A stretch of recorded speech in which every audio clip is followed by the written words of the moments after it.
This is where I started my fitness journey. This is where I started when my weight loss journey, I should say, because I was lifting weights before. But this is where most of you are at, right? This is the average male because right here I was technically an average male, taller, but I'm not. I'm not 5'9". I'm taller than that. And the typical average male has a waistline of 40 inches, and they are anywhere between about 200 to 230 pounds. And they're usually 5'9". So for me, 5'11 and a half. I had half an inch before I was 6 inches. I always say, "Can you give me half an inch?" Anyway, I digress. I was a typical, right? Typical person here. And I was like, you know what? It's gonna take me about 2 months to get ripped so I could be ready for summer. Because I started in March. And it's April now, by the way, okay, just so you guys know, or it's about to be April. So I was like, it's gonna take me 2 months. I'll be ripped for the summer, and I'll have all my gains that I made over the past, I don't know, however long I've been working out, and it's gonna be great. This is how I looked 2 months later.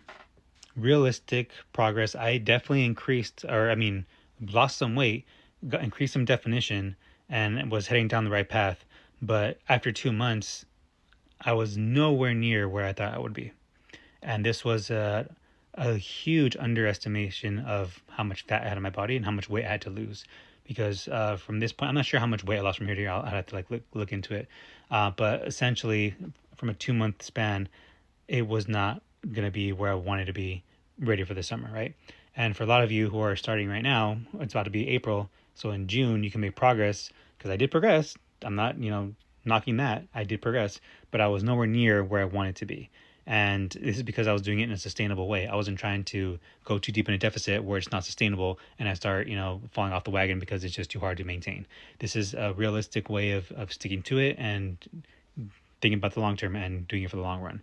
But this was a 2 month difference. And this is where I'm at now. It's been a year. It took me a year to get to where I wanted to look. This is how I wanted to look. This is how I wanted to be ready for the summer in 2 months a year ago. And obviously, it took 10 more months than I anticipated to get to this level of leanness and to have this physique that I wanted to have. And this is not in any way to discourage anyone who's starting their journey right now, but you have to just, you have to move your expectations, right? You have to set expectations accordingly based on what's realistic and what's sustainable. And even if you just start now and you may not have exactly the body you want by summer, you can definitely progress by then. But to think that you'll be ripped in 2 months is very unrealistic without the help of gear or by doing it in very, very unhealthy ways that are not sustainable.